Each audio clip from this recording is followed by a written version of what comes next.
नमस्कार। Saraswati education channel में आप सभी का हार्दिक स्वागत है।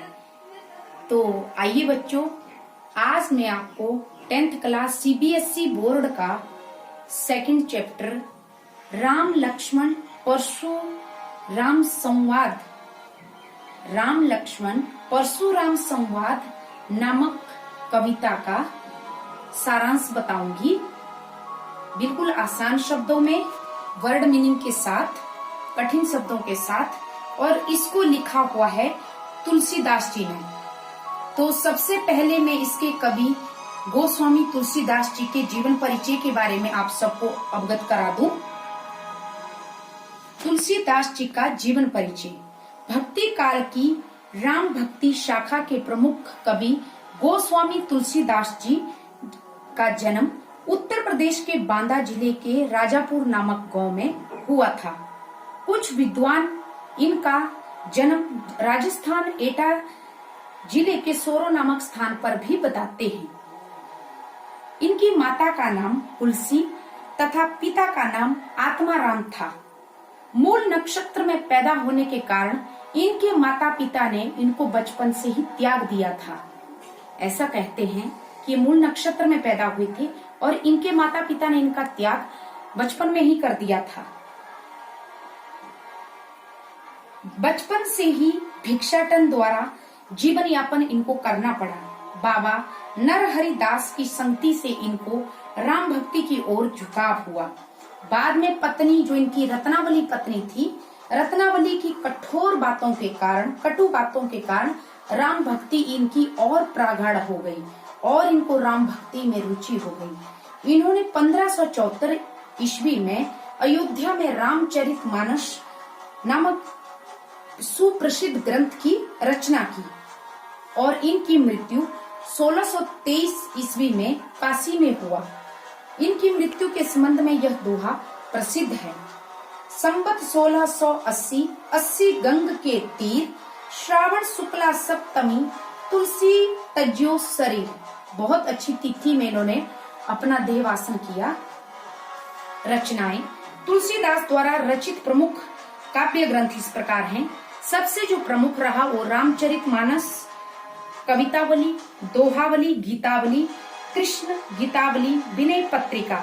इसके अलावा जानकी मंगल, पार्वती मंगल, रामलल्ला नहछु, वरवे रामायण, वैराग्य, संदीपनी तथा हनुमान बाहु की इनकी रचनाएं हैं। ऐसा माना जाता है कि एक बार तुलसीदास की बाजू में बहुत कठोर दर्द हुआ तो इन्होंने हनुमान बाहु की रचना की और जिसके कारण इनके बाजू का दर्द ठीक हो गया। रामचरितमानस केवल एक अकेला ऐसा ग्रंथ है जो कि अपनी चरम सीमा पे पहुंच गया। बाकी इनके काव्य सौंदर्य भी हैं, वो आप किताब में पढ़ सकते हैं, नहीं तो वीडियो लंबी बनेगी। अभी मैं आप सबको कविता का सार बताना चाहती हूँ। राम लक्ष्मण परशुराम संवाद, राम लक्ष्मण परशुराम संवाद। तो इसका बच्चों पहला, ये जो इसका पहला कविता के जो पहली पंक्तियां हैं, इसी पैराग्राफ का मैं आपको सरल भाषा में इसका अनुवाद बताऊंगी। आप आगे में, ये बहुत लंबी कविता है, इसका बहुत लंबा सरलार्थ है, आगे मैं आपको अगली वीडियो में बताऊंगी। नाथ शंभु धनु भंजनी हारा, नाथ शंभु धनु भंजनी हारा, हो ही केऊ एक दास तुम्हारा। नाथ हुआ यहाँ पे स्वामी, शंभु धनु हुआ शिव का धनुष, और भंजनी हारा हुआ यहाँ तोड़ने वाला। हो ही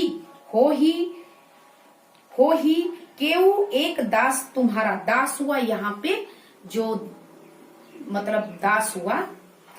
तो जनक सभा में जब सीता स्वयंवर के समय धनुष के टूटने पर क्रोधित परशुराम से श्री राम जी कहते हैं, नाथ शंभु धनु भंजनी हारा, कि हे शिव, कि शिव धनुष को तोड़ने वाला, नाथ शंभु धनु भंजनी हारा, शिव धनुष को तोड़ने वाला कोई आपका दास ही होगा।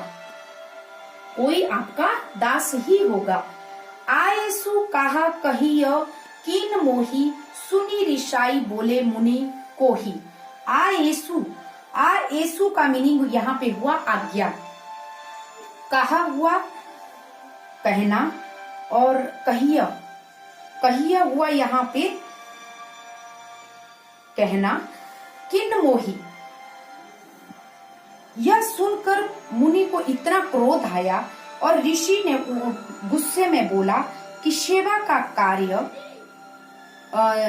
यह सुनकर मुनि को बहुत ज्यादा क्रोध आया और वे गुस्से में श्री राम जी से बोले, सेवकु सो जो करे सेवकाई, अरि करनी करी करिय लड़ाई। सेवक सो, सेवकु हुआ यहाँ पे सेवक हुआ सेवक का कार्य करने वाला, और शिव धनु हुआ शिव धनुष, तोरा हुआ तोड़ना।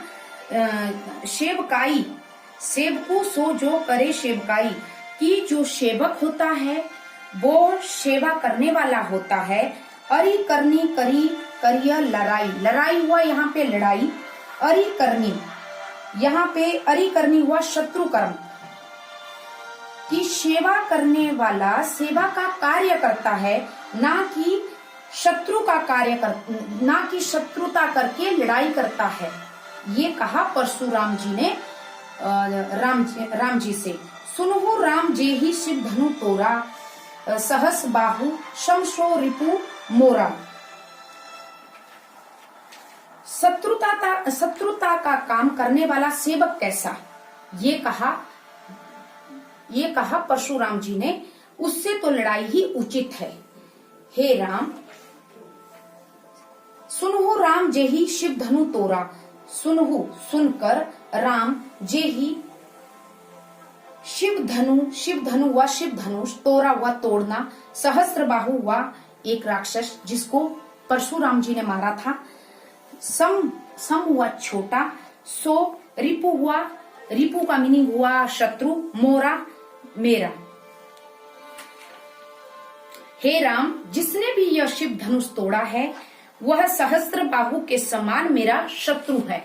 ये कहा विश्वामित्र जी ने, ये कहा परशुराम जी ने कि हे राम, जिस किसी ने भी ये शिव धनुष तोड़ा है वह जैसे मैंने सहस्त्र बाहु को मारा था उसके समान ही मेरा वो शत्रु है।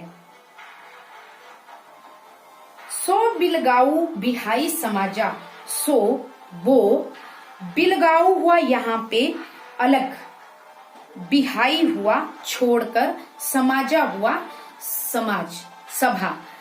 तो विश्वामित्र ने कहा कि जिस किसी ने भी ये शिव धनुष तोड़ा है वो इस भरी सभा से अलग हो जाए, बिल्कुल हट जाए, अलग हो जाए। ना तो मारे जय हिम सब राजा, ना तो मारे जय हिम हुआ जाएंगे, सब हुआ सारे राजा, नहीं तो सारे राजा मारे जाएंगे। सुनी मुनि वचन लखन मुस्काने, बोले परशु धर ही अब माने। सुनकर मुनि वचन, परशुराम जी के वचन, लखन हुआ लक्ष्मण, मुस्काने हुआ मुस्कुराकर, बोले परशु धर ही अब माने। अब माने मीनिंग, अब माने का मतलब यहाँ पे हुआ अपमान करते हुए। यह सुनकर लक्ष्मण जी अपमान करते हुए परशुराम जी का कहने लगे, बहु धनु ही तोरी लरिकाई। बहु हुआ बहुत सारी, धनु ही हुआ धनुष, तो ही लरिकाई हुआ बचपन, कबहू ना असी ऋष किन्ह गोसाई। तो लक्ष्मण जी कहने लगे परशुराम जी को कि ऐसी धनुषे तो हमने बचपन में बहुत सारी तोड़ी है, उसमें तो आपने गुस्सा नहीं किया था। यही धनु पर ममता के ही हेतु, यही का मीनिंग हुआ इसी, धनु हुआ धनुष, ममता हुआ स्नेह के ही हेतु हुआ कारण, कि केवल इसी धनुष पे इतनी ममता क्यों, इतना स्नेह क्यों।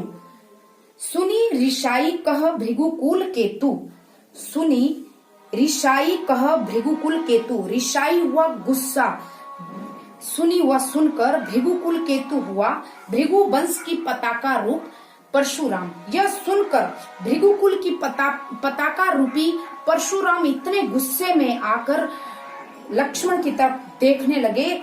रे नृप बालक बोले, रे नृप बालक काल बस बोलत तो ही ना संभार। रे हुआ रे, नृप बालक हुआ राजा राजपुत्र, काल बस हुआ मृत्यु के बस